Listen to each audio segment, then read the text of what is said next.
Hello friends, this is Pradeep Sharma है। आज के इस वीडियो में हम लोग बात करने जा रहे हैं हाइब्रिड फंड के बारे में। ये हाइब्रिड फंड क्या है और ये कितने टाइप्स के होते हैं। अगर आपने मेरा पिछला वीडियो नहीं देखा तो जाके जरूर देखिए। उसमें हम लोग डेट फंड के बारे में पूरे डिटेल में बात किए हैं कि डेट फंड क्या है और ये कैसे काम करता है, और हम लोग इक्विटी फंड के बारे में भी पूरे डिटेल में बात किए हैं। तो आप जाके उन सारे वीडियो को आप देख सकते हैं और समझ सकते हैं। सो आज के वीडियो में हम लोग हाइब्रिड फंड के बारे में बात करने जा रहे हैं। हाइब्रिड फंड का मतलब हो गया कि डाइवर्सिफाइड, यानी कि इसमें क्या होता है, डाइवर्सिफाइड करते हैं। हाइब्रिड में क्या होता है, ये एक कॉम्बिनेशन होता है, जैसे कि इक्विटी, डेट, रियल एस्टेट और गोल्ड का कॉम्बिनेशन होता है। सो इसमें क्या होता है, आपके पोर्टफोलियो को डाइवर्सिफाइड किया जाता है इन चारों चीज़ों में इन्वेस्टमेंट करके। जैसे इसमें equity, debt, real estate, gold, किसी में भी इन्वेस्टमेंट किया जा सकता है, दोनों को मिक्स करके, ताकि आपका पोर्टफोलियो डाइवर्सिफाइड रहे और आपको बिल्कुल भी रिस्क ना रहे और एक अच्छा रिटर्न भी आपको मिल सके। सो इस तरीके से इसमें क्या होता है, इन तीनों चारों का कॉम्बिनेशन रखते हैं ताकि आपको काफ़ी कम से कम रिस्क रहे। तो चलो हम लोग इसके टाइप्स के बारे में जानते हैं एक एक करके और उसको आसानी से समझेंगे।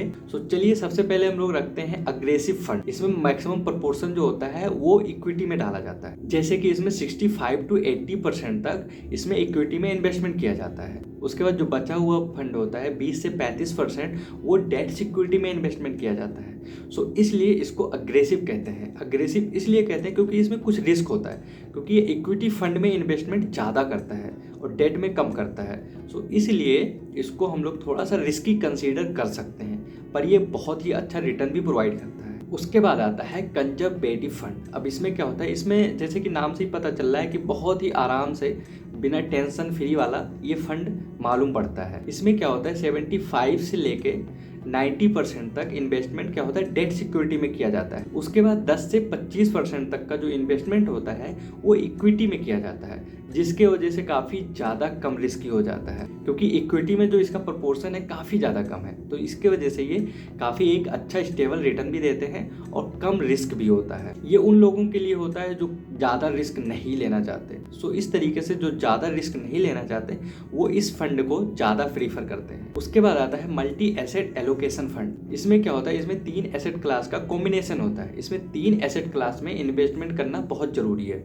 जैसे कि इक्विटी हो गया, डेट हो गया, गोल्ड। इसमें प्रत्येक एसेट क्लास में मिनिमम 10% एलोकेशन करना पड़ता है अपने फंड का।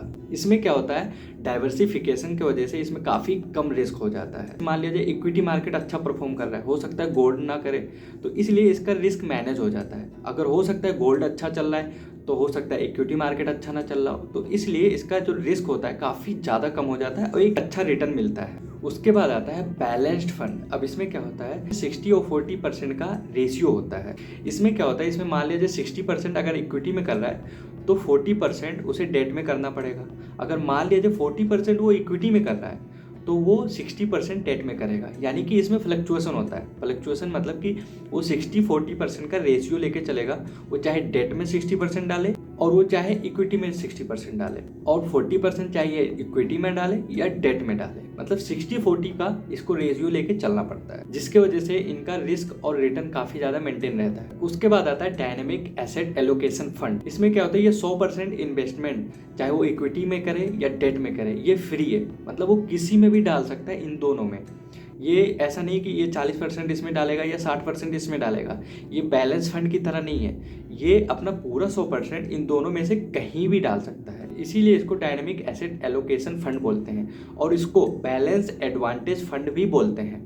ये दोनों सेम है। उसके बाद आता है आर्बिट्राज फंड। इसमें क्या होता है, आर्बिट्राज फंड में इसमें क्या होता है, जो बाइंग और सेलिंग का जो गैपिंग होता है, यानी कि स्प्रेड, इसमें जो बिड आस्क का अंतर होता है बीच में 1-2 रुपये 4 रुपये, जैसे आप मार्केट में देखते होंगे, जैसे आप बाय सेल करने जाते हैं तो उसमें बिड आस्क होता है। सो उस तरीके से ये बिड आस्क का जो स्प्रेड होता है बीच में बाय और सेलिंग का, उससे कमाते हैं। जैसे इसमें क्या होता है, 65% जो फंड होता है वो equity and equity related fund में इन्वेस्टमेंट करते हैं। चाहे वो बॉन्ड मार्केट हो चाहे वो इक्विटी मार्केट हो, तो इन मार्केटों में जो स्प्रेड होता है उसका ये लोग बेनिफिट उठाते हैं, उससे ये लोग रिटर्न कमाते हैं। उसके बाद आता है इक्विटी सेविंग फंड। इसमें क्या होता है, इसमें इक्विटी, डेट और आर्बिट्राज में इन्वेस्टमेंट करते हैं ताकि इनको काफ़ी अच्छा रिटर्न मिल सके, तो इसलिए इनको इक्विटी सेविंग फंड बोलते हैं, जो कि इक्विटी में भी इन्वेस्टमेंट हो गया, डेट में भी इन्वेस्टमेंट हो गया और आर्बिट्राज में भी जो स्प्रेड का बेनिफिट होता है वहाँ से भी ये लोग कैप्चर करते हैं। तो इस वजह से इनका काफ़ी अच्छा रिटर्न जनरेट होता है। सो आई होप गाइज कि आपको वीडियो समझ में आ गया होगा कि हाइब्रिड फंड क्या है और ये कितने टाइप्स के होते हैं और ये कैसे काम करते हैं। तो सारी चीज़ हमने इस वीडियो में पूरे डिटेल में डिस्कस किया। अगर आपको वीडियो पसंद आता है तो लाइक करें, शेयर करें, सब्सक्राइब करें, कमेंट जरूर करिए ताकि हमको पता चल सके कि आपको वीडियो समझ में आ रहा है कि नहीं आ रहा है। सो चलिए गाइज, आज का वीडियो हम लोग यहीं पे क्लोज करते हैं। सो आज के लिए बस इतना ही। सो तब तक के लिए follow the trend and make your trade easy with trend. Thanks for watching this video. Bye bye.